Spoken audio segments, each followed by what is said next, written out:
Hello दोस्तों, channel पर आपका स्वागत है।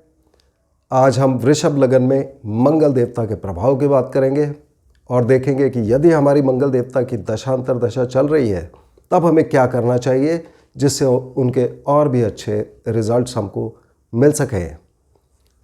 मेरी साइड में वृषभ लगन या टॉरस असेंडेंट की कुंडली है जिसमें नंबर 2 लगन में सबसे ऊपर बीचों बीच लिखा होता है और शुक्रदेव इसके मालिक हैं।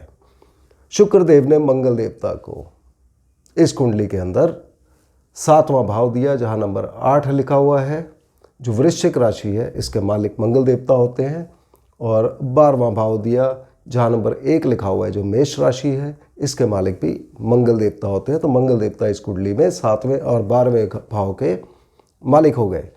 अब इनके प्रभाव में चूंकि 7वां भाव हमें व्यापार दिखाता है और 12वां भाव हमें खर्चे दिखाता है, तो ये व्यक्ति व्यापार में खर्चा करेगा, यानी कि व्यापार करने से इसका पैसा कम होगा। अब जब भी पैसा bank balance cash in hand कम होता है वो 2-3 तरह से हो सकता है। एक है जब हम व्यापार में पैसा लगाएं, या हम व्यापार में नुकसान लें, या हम व्यापार के लिए कोई EMI पे करें।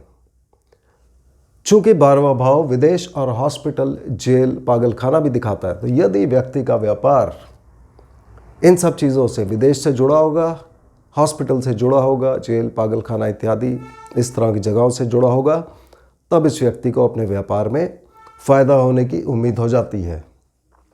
7वां भाव हमारी शादीशुदा ज़िंदगी भी दिखाता है। तो ये व्यक्ति अपने पति अथवा पति के ऊपर खर्चा करेगा। जिनकी शादी नहीं हुई है वृषभ लगन वालों की, शुरुआती दौर में वो शादी करने से थोड़ा हिचकिचाएंगे, या वो ये बोलेंगे कि मैं अपनी मर्जी से ही करूँगा, और इस वजह से इनकी शादी हो सकता है कि कई बार थोड़ी सी लेट भी हो जाए। और जिन लोगों की शादी हो चुकी है उनके पति पत्नी पर यदि ये 8 नंबर की राशि जो वृश्चिक राशि है इसका प्रभाव आ रहा है, तो हो सकता है वो इमोशनल अप डाउन हो, किस तरह से कि वो प्यार भी बहुत करेंगे और गुस्सा भी बहुत करेंगे, और यदि उनके साथ झगड़ा किया तो वो बहुत ऊंची आवाज़ में वापस आपको जवाब देंगे। इस तरह के प्रभाव इनके पति पत्नी पर, चूँकि ये मंगल देव की राशि है, ऐसे प्रभाव पड़ सकते हैं। ये व्यक्ति अपने पति अथवा पत्नी के ऊपर खर्चा करेगा। पति पत्नी विदेश जा सकते हैं, या पति अथवा पत्नी के साथ ये विदेश में जा सकते हैं। पति अथवा पत्नी की वजह से हॉस्पिटल भी जाना हो सकता है। यदि इस व्यक्ति की शादी की कनेक्शन विदेश के साथ है, यानी कि विदेश में इनकी शादी हुई या पति अथवा पत्नी विदेश के थे, तब थोड़े से बेटर रिजल्ट्स आने की संभावना होती है। मगर फिर भी चूंकि 12वां भाव हर चीज़ में वीकनेस, कमज़ोरी दिखाता है, तो शादीशुदा ज़िंदगी में ये कमज़ोरी दिखाते हैं। मगर यहाँ अच्छी बात यह है कि 2 नंबर के प्रभाव में ये लोग जो होते हैं ये काफ़ी समझदार और ठहरे हुए होते हैं। इनको जल्दी हिलाना पॉसिबल नहीं होता है, तो इसलिए ये अपनी शादी संभाल लेते हैं और इनके रिलेशन लंबे समय तक चलते हैं। मंगल देवता के साथ ही में नेगेटिव प्रभाव भी आएंगे। चूँकि ये 12वें घर के मालिक हैं, ये व्यक्ति अचानक से कोई चीज़ पसंद आ गई उसके ऊपर खर्चा कर सकता है। इस व्यक्ति की रात की नींद खराब कर सकते हैं गलत प्रभाव में, और इस व्यक्ति को ये मेडिटेशन में रुचि देंगे, और मेडिटेशन करने से मंगल देवता की दशांतर दशा में इनको फ़ायदा होगा। यदि 12वें भाव के अंदर कुछ ग्रह बैठे हुए हैं, तब हो सकता है कि मंगल देवता का नेगेटिव प्रभाव कम रहे, केवल यहाँ का प्रभाव आए।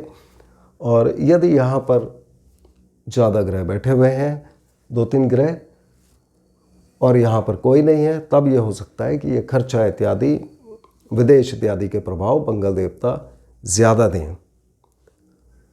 मंगल देवता इस कुंडली में यदि यहाँ बैठे होंगे 9वें भाव में जहाँ नंबर 10 लिखा है, तो वे अपनी उच्च राशि में कहे जाएंगे, और यदि ये यहाँ बैठे हैं जहाँ नंबर 4 लिखा है, तो ये अपनी नीच राशि में कहे जाएंगे।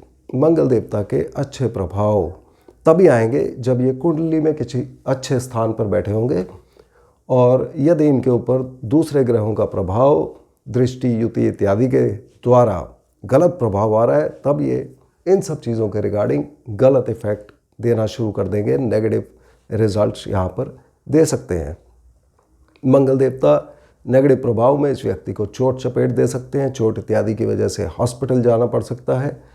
तो मंगल देवता के अच्छे प्रभाव के लिए, चूँकि यहाँ पर ये व्यापार के, पार्टनरशिप, बिजनेस और शादीशुदा ज़िंदगी के कारक हैं, हम मेडिटेशन कर सकते हैं। जैसा हमने बात की थी, हमें छोटा मोटा दान 4-5 रुपए का करते रहना चाहिए पूरी ज़िंदगी। और इसके साथ हम हनुमान जी की पूजा कर सकते हैं, हनुमान चालीसा पढ़ सकते हैं और हनुमान जी के मंदिर जाकर उनको लड्डू चढ़ा सकते हैं इत्यादि।